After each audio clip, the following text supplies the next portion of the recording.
Hello, and welcome to the People's View panel discussion. The panelists we have today is our speaker, Bill O'Brien, past speaker, and Doris Hohensee, who's a part of our Board of Education here in Nashua. Hello, Carl. Hi, how you two doing? You ready for a discussion of what's happening up in Concord? Sure. Okay, well, today and yesterday they did the voting and on trying to overturn the vetoes. As far as I know, only one was overturned by the House. I mean, was voted in, was overturned, I should say.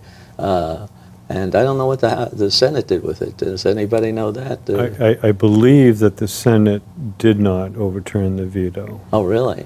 Yeah, Okay, I think that was the bill on, as it's been described to me, homegrown marijuana. Marijuana, Yes. that's what it was. Yeah, it's And, 3 plants or something like that. Yeah, and it was the only one of all that came in front of the House that was overturned. Right. And then it went on to the Senate. Yeah, well, I'm glad they did that because, you know, the Commission on Marijuana, which I served on, wrote a big report on how if you're going to do things with marijuana, you should look into all these things. One of the things is it'll probably take 2 to 3 years before the state is ready to do anything. And any bill that has anything to do with it should have had that into its wording, and it didn't. None of the ones Right. that I saw. Right. Give them time, they wanted to start right away. Right. And I think people don't realize the dangers of growing these plants nowadays Right. because they're overpowerful.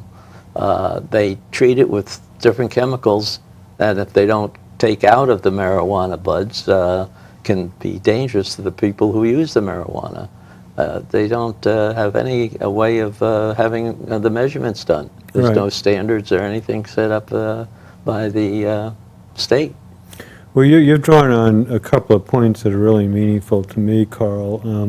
One is that unlike when we were much younger and you'd talk to people about their use of marijuana, my impression was the plants were pretty weak, you know, and I gather over the several decades since then that they've been further developed, hybridized, to the point that they are pretty powerful. And then the second point is, how do you test for influence if you're under the influence of marijuana? That's the other. You know, my default on a lot of these things is freedom and liberty and not protecting individuals from their own poor choices. But we have to be concerned when those poor choices will result in potential harm to others. And I think you're right. We should study that further in order to make sure we haven't crossed that line with this kind of bill or any bill such as this. Yeah. From what we heard from the states that already have been practicing for a while with marijuana, they have had a lot of problems, and they're sort of working their way as they go. But this thing is growing so fast, and there's so much money behind it, that all sorts of high-level scientists are working on all aspects of that. You know, the chemical composition. How do you measure efficacy of the marijuana components? And it's not just one component; it's several components of the marijuana. Right. And just how do you treat it? How do you measure whether people react to it? And is there any long-term effects where they should be studying things like this? I can say way back in the 90s, I was working with a radiopharmaceutical company, and they were looking at some effects of marijuana, heroin, and other chemicals, let's say. And they were watching how the blood flow to the brain was affected by them. And marijuana the heavy users did have effects on the blood supply to the brain. I don't want to jump in, Doris, but my reaction to that is, again, my default is as long as people knowingly are making choices and not adversely affecting others, I don't believe it's the role of government to substitute a collective judgment for an individual's judgment when it only affects the individual. I get very concerned, however, when behavior like that can affect others. You know, if you're operating cars or operating machinery that could harm others. Very, very, very concerned about that, particularly seeing that we can't pick it up. You know, you and I, I'm sure, both, and Doris, we don't smoke marijuana. I don't smoke it because from the earliest age I thought this can't be good for you. And so, you know, if it's getting more dangerous, you certainly get me to believe that it probably is.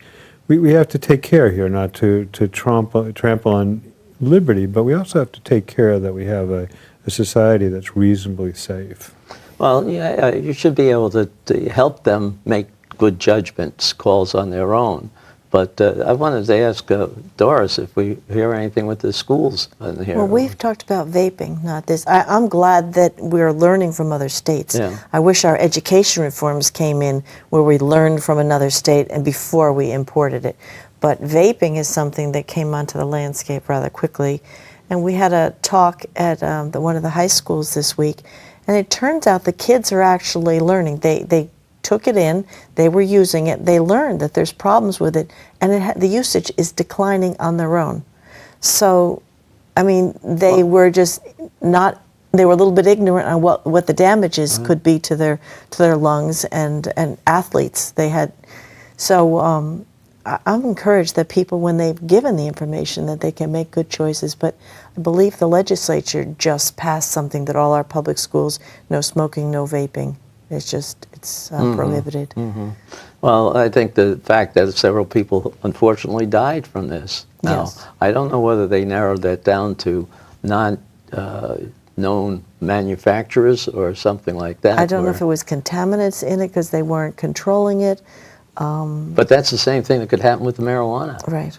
You can get all sorts of things, and the cultivation that they do use chemicals to keep the bugs out, but it's not good for humans We've either. got that in our food. Right. I mean, we've got all kinds of things in our foods that are giving us adverse effects. So we have to be careful of everything that's new that we try. It's not just, okay, let's get excited and Right. try it. You know, caution is the word when something's new, and it's really good when somebody else tries it and you can learn from their mistakes. And with vaping, you bring up a consideration that's particularly important, given your role, and especially as our children using it. And there's a special set of considerations. There's a need to protect immature minds and people from potentially long-lasting harm.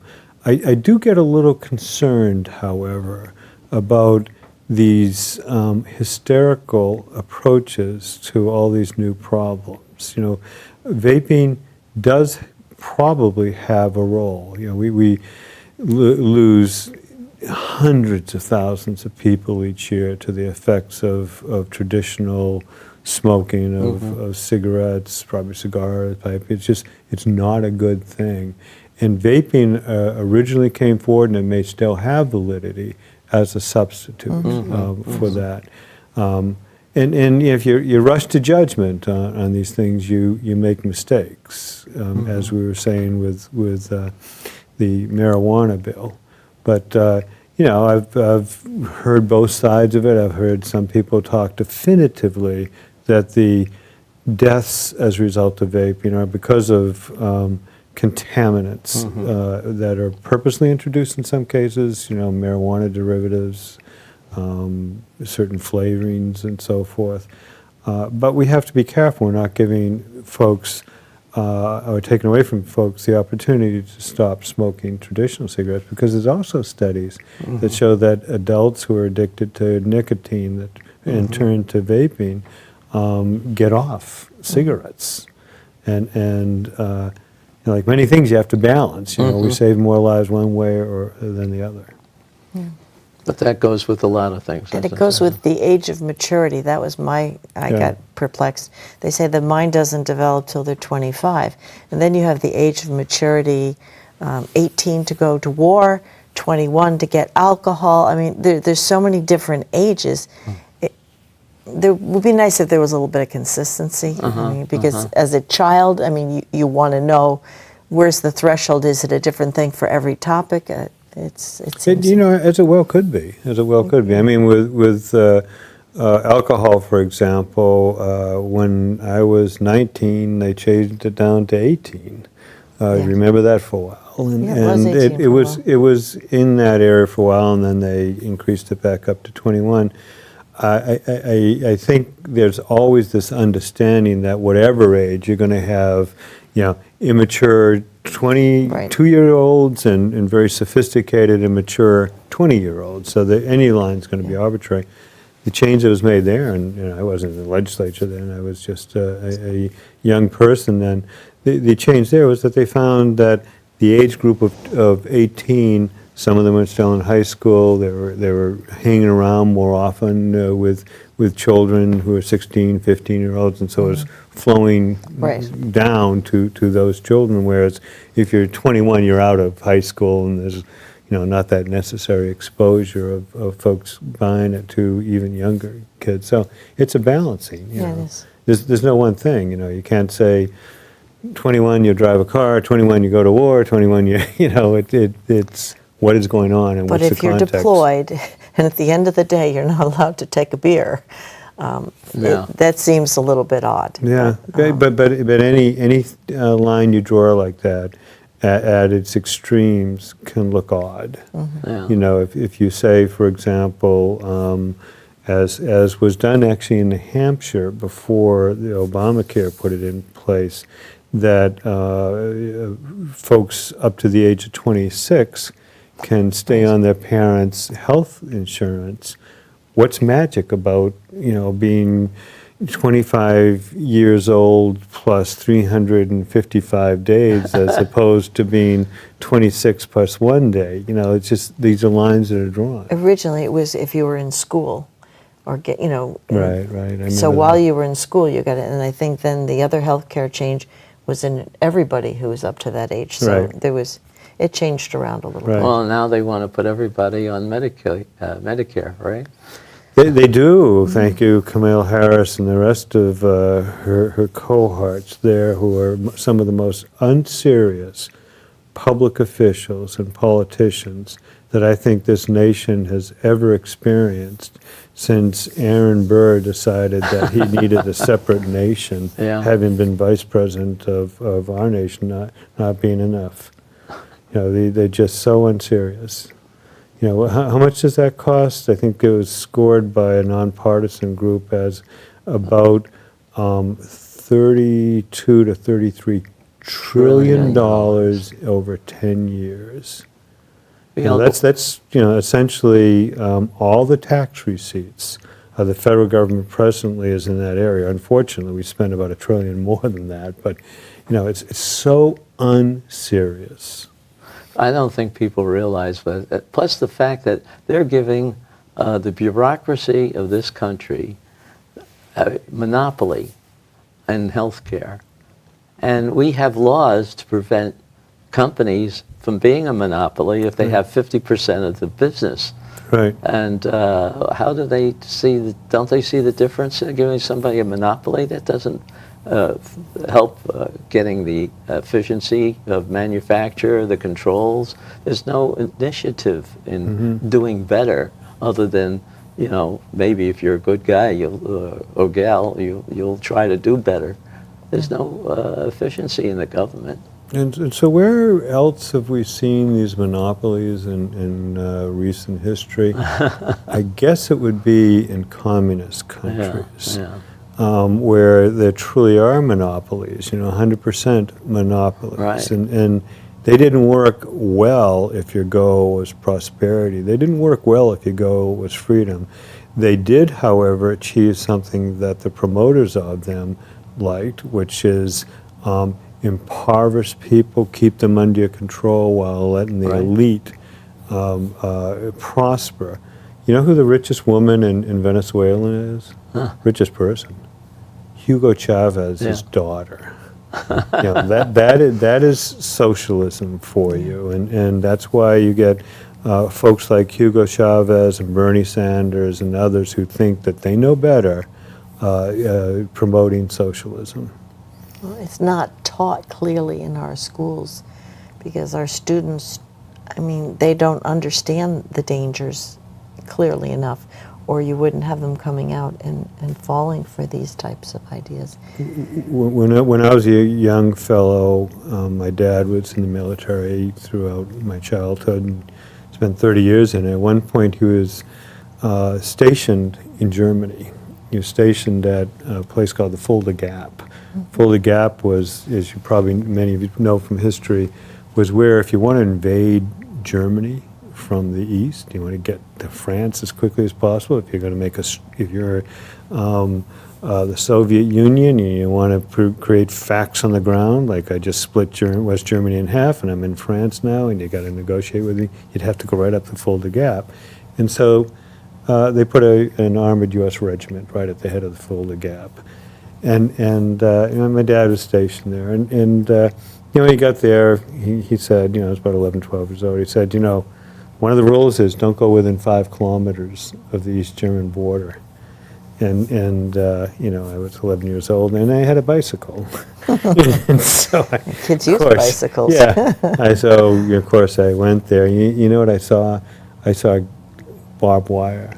I saw minefields. I saw guards and guard towers and patrolling up and down. I saw tanks with their guns pointed backwards, their machine guns pointed backwards to keep people in. It was a prison. Yeah. And later on in life, when I was a young man, I was in West Berlin when the wall came down. I was negotiating contracts, spending some time there.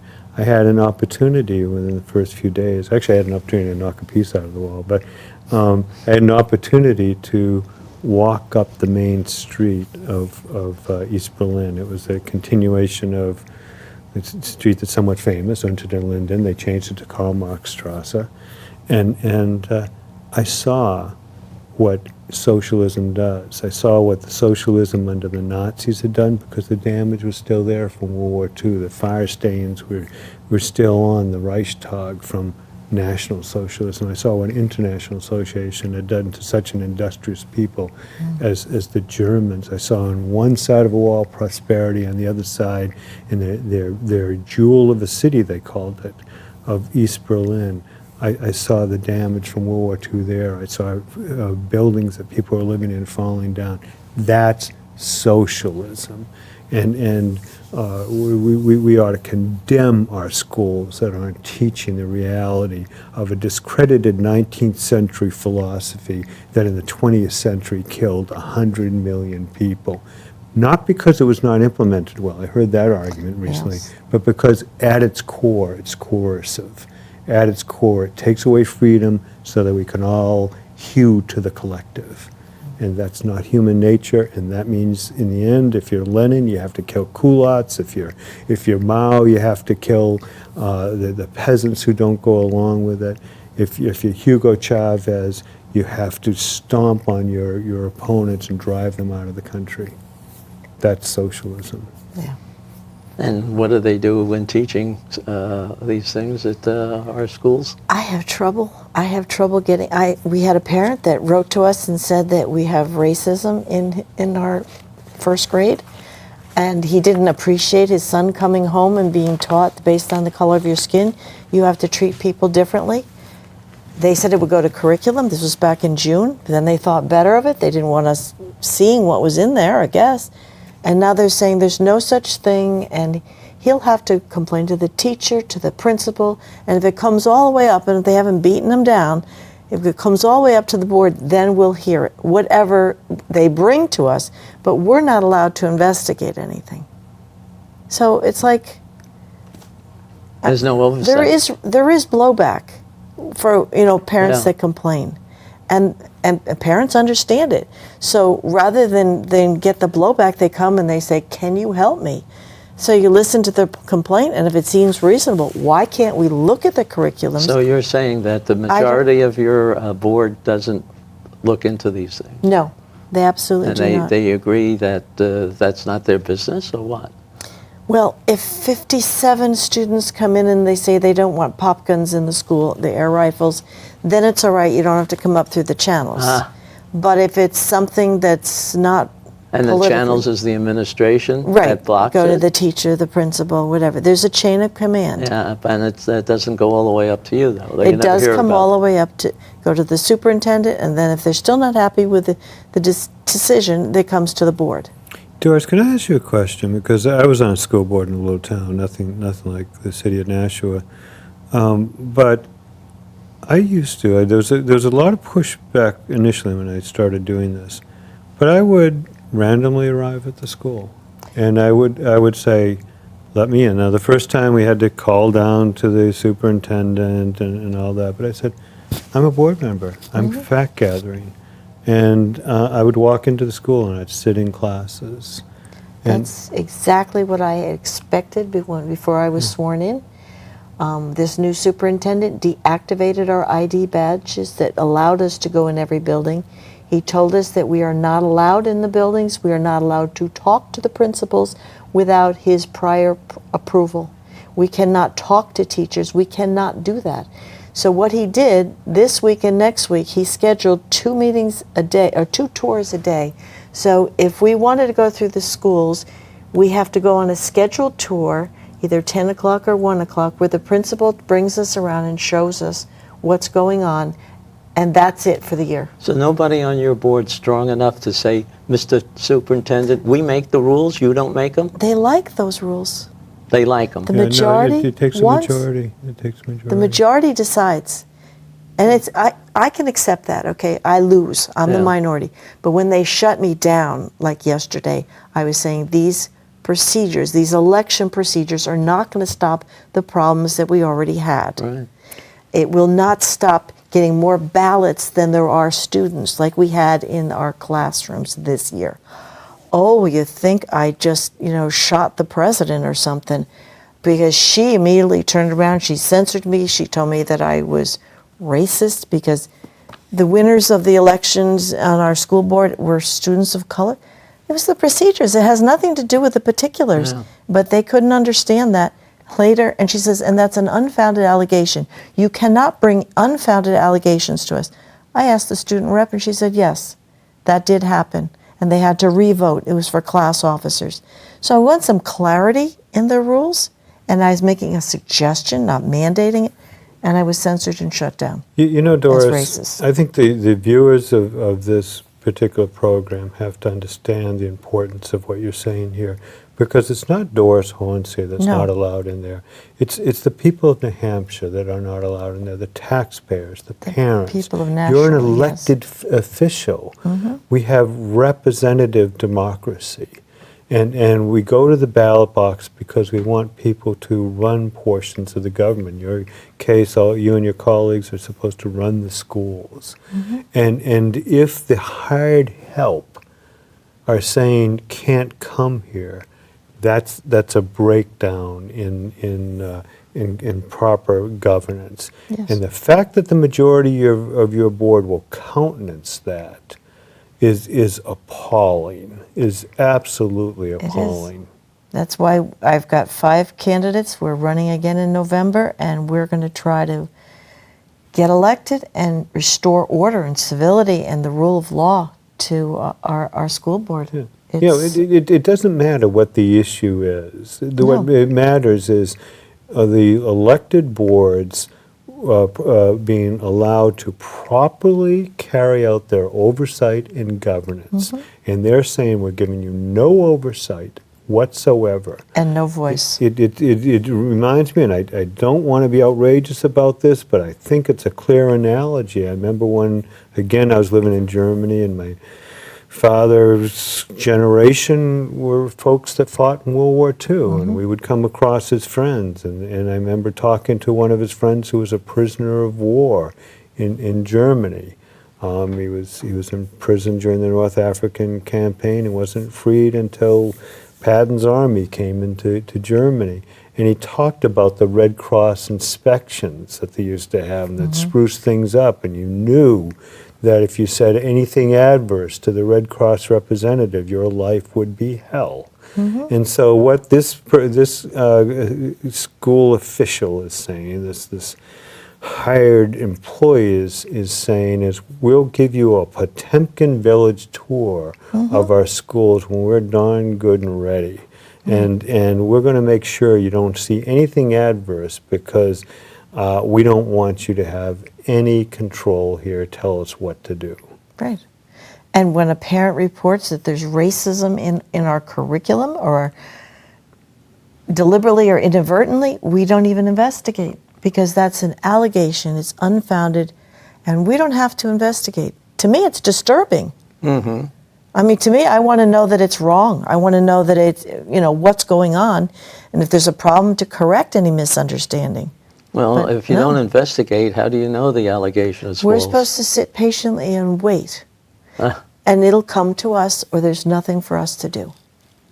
that's sort of, well, I can't Yes. remember. Yeah. That's such an improper understanding of the role of your legislative and governance body.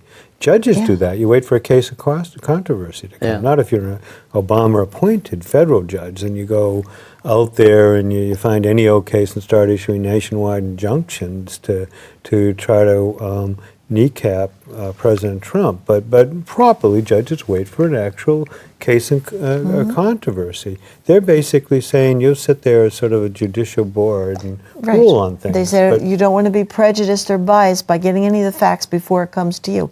Well, we do hold hearings, and we are supposed to be, in that sense, unbiased if a parent comes forward. But if it's just a generic problem that we're trying to make sure it's not in our school without any personalities attached to it, we should be able to decipher whether or not we're doing that. People know that's wrong. They just have to hear about it.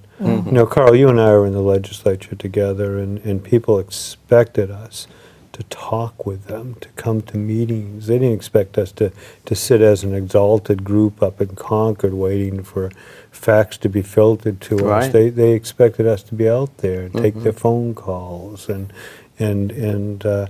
whether it's Respond to questions at least. and yeah, stuff. whether We it's gotta being look a into it. state representative or a school board member. I got a call from a parent, and she said that the child didn't get to eat lunch because they had a fire drill that overlapped with the lunch period. So I just asked if they could be mindful of lunch period. I no sooner got a half a sentence out, and one board member is laughing out loud. The superintendent joins her. Chaos breaks loose, and I get interrupted and lose the floor. I eventually got it back again, but it's like they worry about what they call food insecurity, and that's laudable. That's fine. But when the minority on the board says, well, here, this is the case, there was a little food insecurity. What's going on? Can you explain that to me? Well, that's laughable. It's I don't just understand. That's a very typical thing for a parent to bring to a school board member, and you ask the question to find out, is there a problem here? Is there a solution and all? It's not adversarial. It's not a laughable matter. It wasn't laughable to a parent whose child came home hungry. Right. Is it the world's biggest problem? No, but it's a problem that they have a right to go to their elected officials and say, can you do something about this? So I don't know what they expect me to do when somebody calls. Just say, I'm sorry, there's nothing I can do to help you, but please reelect me next time. I mean, like, what's your value added if you don't even inquire, if you don't even find out the answers for them? It's kind of an amazing board, and it needs to be changed, and that's why I'm hoping that Nashua has the good common sense to say that this is a problem and we need to get it fixed. And it's not because they agree with everything I say, it's just that there's going to be differences of opinions, and there should be discussion, and we should have openness Right. and transparency in our schools, and we've lost it. Well, Lost it all. The audience should know that we'll be interviewing all the people that you're talking about that are running for the office, and hopefully they will explain why they should be on the office and will operate differently. Yeah, hopefully. Doris, this isn't a liberal conservative issue. This isn't Republican and Democrat. This is just carrying out the role of being an elected official, and the majority is essentially saying we don't want you to carry that out. We Right. don't want. None of us want to carry that out. We basically want to be spoon-fed by the administration Exactly. the results that they're looking for. That's why I started in January. We had this election with no rules in violation of state law. I asked for the procedures. They didn't exist. I had to do a right to know. I was told I'm weaponizing the right to know. So they belittled and attacked and asked me to resign, all of this. And here we are in September, almost October, and we're still haven't, do we even have procedures for the next election, which start next month? And they want to bring in some new programs and a new way of looking at it, and a whole bunch of different things. Yeah, it's going to be very our costly. Scores and the tests for the different grades have gone down. I asked if we could discuss why our scores are tanking. Yeah. Oh, it's just that one test. Well, all of our tests, they're tanking. Oh, so you hate our teachers? I go, no. I feel sorry for our teachers if they're using tools that are not effective. Maybe we ought to help them try to figure out, listen to them and ask them what's working, what's not working. Have a discussion. But no. That's called an ad hominem attack. If you don't want to respond to the substance of an argument, you say you're a bad person. Yes. Well, But the problem is that it's just not, as I turn to again, Doris Hohensee asking the question, it is all the people who elected them. They sent you up there to ask these questions. And heavens, if you can't ask a question like, why are our test scores going down, without you saying, do you hate teachers? Yeah. Then what's the purpose of being there? What's the purpose of people arriving at the polling station? There is none. And we've got board members on the majority saying, I trust the administration. I think they're doing a great job. And that's the buzzword. How do you measure that? Ask them. Well, How do it you doesn't measure matter. that? They have trust. So when you have trust, you don't need to oversee. So Yes, you- why are they there? Okay. I don't know. But I'm just hoping we correct it. I'm trying to believe that the people of Nashua can see that this is a problem and will rectify it. So when the Constitutional Convention ended in Philadelphia, there's a famous story about a woman coming up to Benjamin Franklin and saying, Dr. Franklin, what kind of government have you given us? And he said, a republic, madam, if you can keep it. Yes. And voters have to know that the way they keep it is by becoming knowledgeable. Who are you casting your ballot for? Are you casting your ballot for someone because they have an R and a D after the name? Or are you asking them questions like, will you join with those members of this school board who want to properly perform their oversight? Because it's going to take a majority to reverse this. And unless people want to keep this republic of ours by becoming educated and knowledgeable, you don't have to put yourself in harm's way, as Doris has done, by becoming a candidate or elected official, but you have to make sure you know who you're voting for and that you're voting for honorable people who are trying to carry out the mandate you think you're given to them. Because if you don't, you're going to get what Doris is telling you about. Right. There's very little oversight on the board. Every time a new reform comes in, whether it's social emotional learning, behavior modification, they're right there. They're cheerleaders for the administration. We don't know what the outcome of that's going to be. And I asked them last night, I said, have you thought about the fact, we're supposed to get written consent from parents, and they haven't done that. They haven't. I keep asking, have you done that? Oh, they're going to follow that law. I don't see it. But what happens if you're in a classroom and you're talking about these private, confidential issues with your classmates? Are they going to expose it to their friends and family, either inadvertently or maliciously? Who's going to be harmed when you're discussing these behavioral issues? They're not academic issues. This is mental health we're going into. I so much have the suspicion that they're trying to substitute the state government for parents. Yes. They're trying to imbue the values of the militant left into our schools. What happens when a vulnerable kid's something about gender identity, something he thinks is private, gets spread all over the playground or all over the neighborhood, and he'll have no recourse? And are we going to increase the number of suicides in the effort of controlling mental health problems? I just don't think they've thought about the unintended consequences. And I keep bringing it up, and I keep being looked at like, will she please be quiet? Not yet. Well, we talked a lot about education and things, and we'll be talking again tomorrow's People's View about education, and next week when I have the superintendent coming on. Wonderful. So we'll see about what we can find out about it, because it's very important. We're teaching the generation of tomorrow. We're teaching parents, treasures, their children on how to learn to be adults, Right. and we're not doing a good job. We're role modeling for them. Right, and they're going to follow this type of, you know, what they see happening. They're going to follow the same thing, and you don't want that. No. Let me ask you, Dorian, do they track such things as you know, 2-year, 5-year, 10-year outcomes of going to the schools in Nashua? We have test results, the state assessments, Yeah. and then we have in-house iReady assessments on the same issues. Right. But the iReady stayed constant, but the state tests, we had NECAPS, and we had SBAC, and now we have SAS. So they keep, you know, every 2 or 3 years we've gotten a new one. So they do say, and with some credibility, that when you keep changing, you can't compare, but we do look at 2 to 3 years Oh, at I a think time. there's a certain amount of plans to that. If this year we're testing oranges, and 3 years from now we're testing apples, and in 6 years from now we're testing pears, you can't hold Correct. us accountable. But we're going to be testing behavior, because we're going to be Yeah. measuring behavior for growth. Growth in what direction and towards whose ideal goal of better behavior.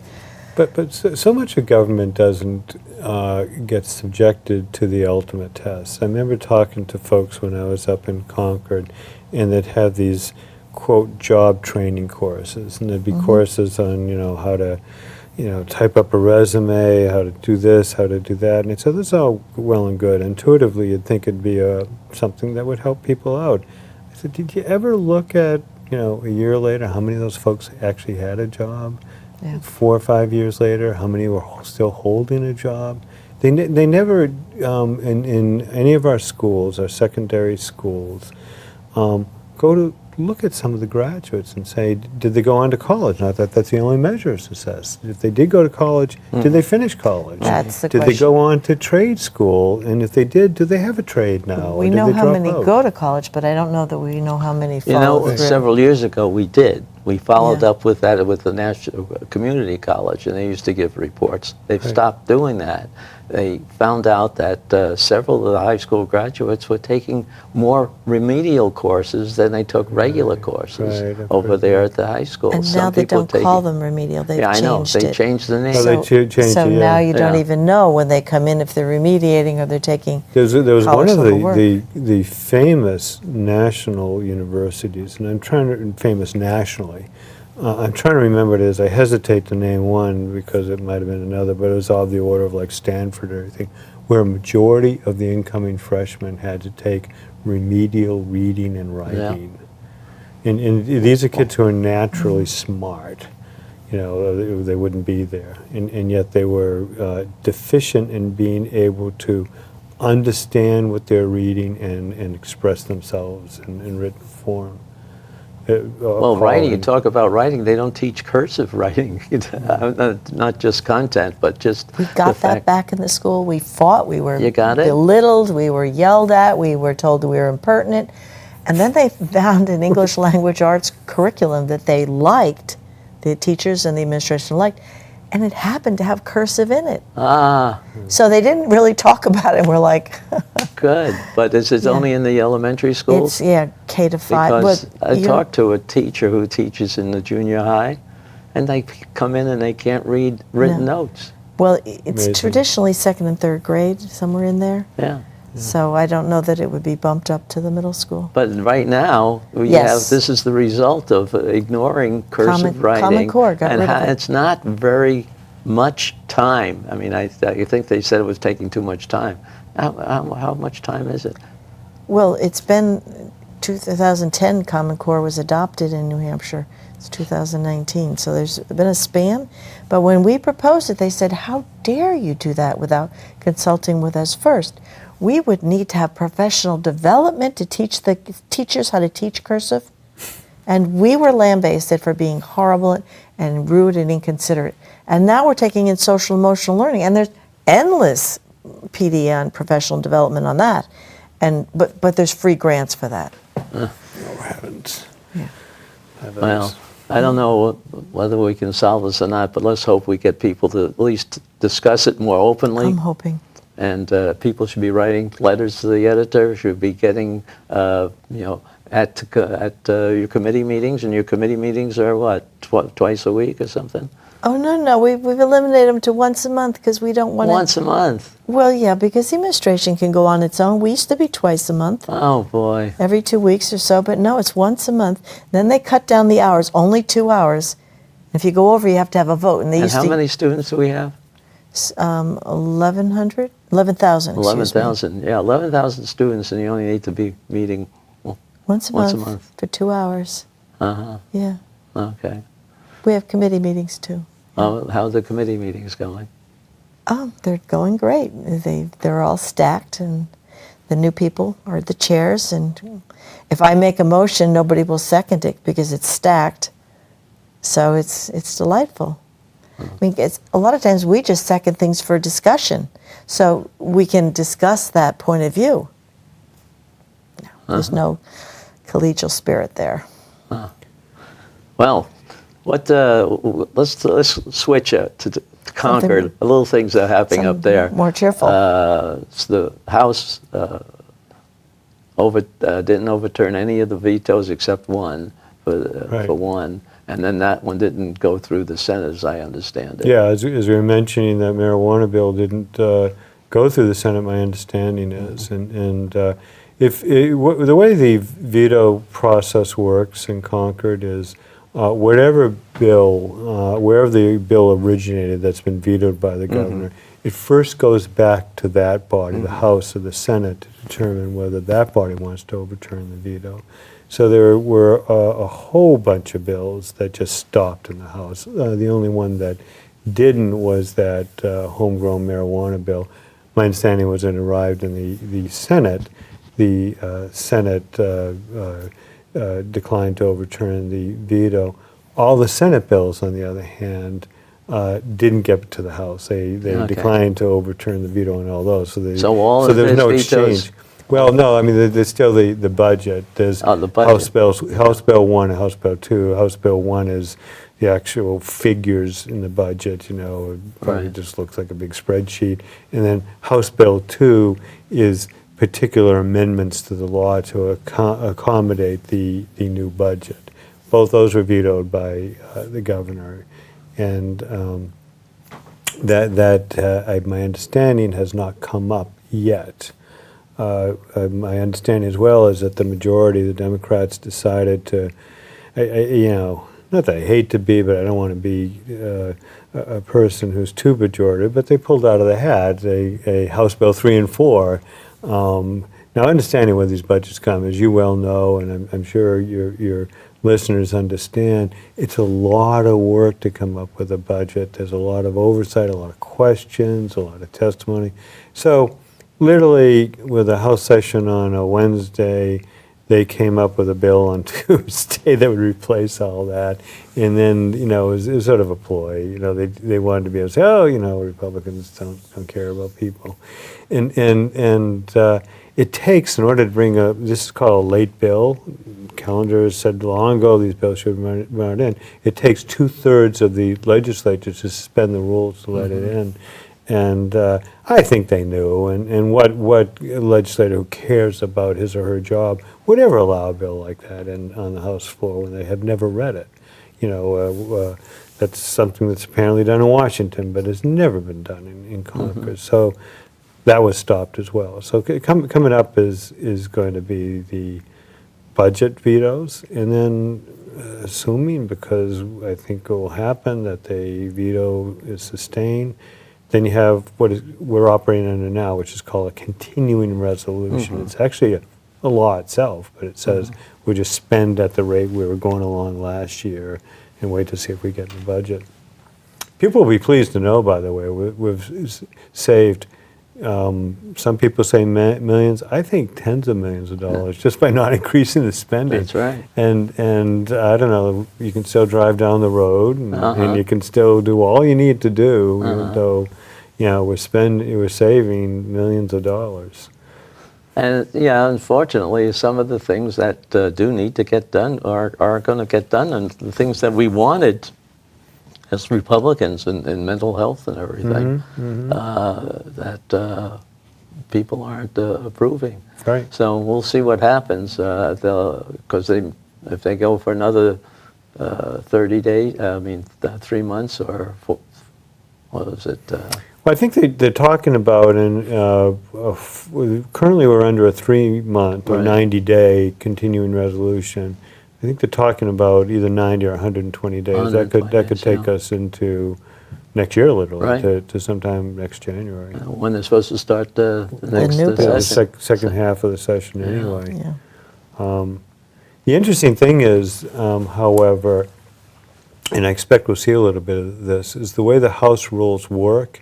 If a bill has been vetoed, you can bring it up, they can refile it and bring it up the next session. If a bill was not passed by the House or the Senate, you can't bring that bill up again in the same legislative term. Right. But these are bills passed. So I think we're going to see this All taking again. place as we approach the election in November 2020.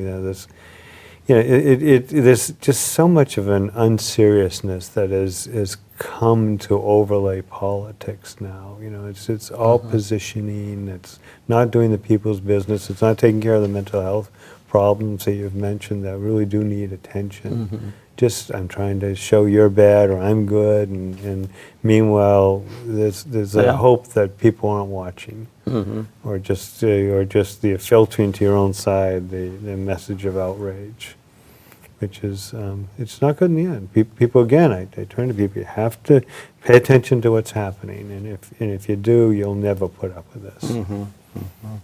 Well, I like to see our people out there pay more attention to what's happening both locally and in Concord, because both of them need attention. And the federal government. I think I'd like to thank you two for joining me today and talking about these things. Bill, running for senator next year, and congratulations on getting a backing today from the senator from Texas. Well, that's right. It's the first senatorial endorsement in this race, and Senator Ted Cruz endorsed my candidacy. As he said, Bill O'Brien will be a conservative warrior in Washington. He said, my colleagues, Rand Paul, Mike Lee, and others, we need Bill there. I'm flattered. I'm flattered, but I'm certainly view it as a real impetus to go forward in this race, to win this race, and to replace one of the worst senators that is in Washington, someone who's voted against Donald Trump 100% of the time, not 97, Carl, not 99%, 100% of the time. Has voted, according to the National Federation of Independent Businesses, against small businesses in 80% of the bills that they look at. New Hampshire, state of small businesses. All the small business owners out there, all their employees should look at it and say, why is Jeanne Shaheen doing this? And it's time to replace her. She's showing no leadership. She's a senior Democrat, and she ought to be the one that stands up to the Alexandria Ocasio-Cortez and the Bernie Sanders and say, we're not going in that direction. And yet she doesn't. She accommodates them.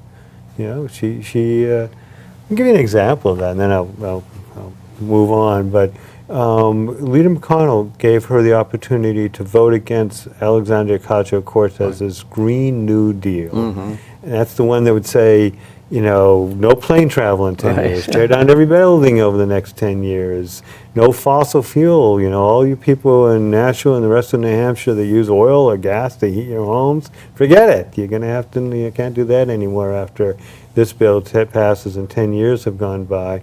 And most of us, I dare say, there's few out there who are watching this program who would say, I'd love the opportunity to vote against that. It's craziness.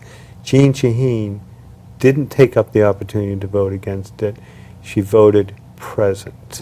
Present. It's not a vote. And then she tweeted out, in a tweet that wasn't meant for most of your viewers, certainly wasn't meant for the folks here sitting in front of you. She tweeted out, I voted against it because it didn't go far enough. What a pandering comment. And then she went on and said, and by the way, it had no new government programs associated with it. Government's never big enough. Time for her to go. I am so enthused that Senator Cruz has stepped up and endorsed my campaign, and it's on to both the primary and the general election victory. Well, very good. And Doris, I'd like to thank you too, and especially for your work in gaining 5 other conservative people to run and to actually run the Board of Education and not just sit there and feel like you can't even be heard to discuss some of the issues that needed to be discussed. Yeah. We have to do something about our school. We I'm had hoping. the superintendent's been there for what, 3 years now? 2. 2? And he hasn't really shaped up anything, has he, in your mind? Okay, I plead the 5th. I mean, I don't Okay. really. But anyway, They won't let you in, Doris. He promised to do more to work with those people who didn't disagree with him or Right. didn't agree with him than he has been doing. He started out on the right track, but he got this supermajority and he's just coasted. He doesn't work with the other side to try to get everybody on the same page. I was misled to think that he would do that, and Yeah. that's what he promised, and I'm still waiting to see it. my initial discussion with him when he came, well, it was the same impression. Yeah. He sounded real good, because that wasn't really being done either before him. And he sounded like he had a good plan, Right. but it doesn't seem And he to. started for the first couple of months before the election, and he was right on target. As soon as the election came, things just went in the other direction. Well, anyway, thank you very much, and we'll see you again, I'm sure. And Bill, good luck on your campaign. Well, thanks, Carl. Thanks for having me in. And Doris, it's just been such a delight to talk with you. And keep up the good work and keep up the courage, Yeah. because you're showing a lot of courage. Thank you. And our audience should too. Participate, that's the way that we work here in New Hampshire. You participate with your government. Thank you for listening. Good, that lasted an hour.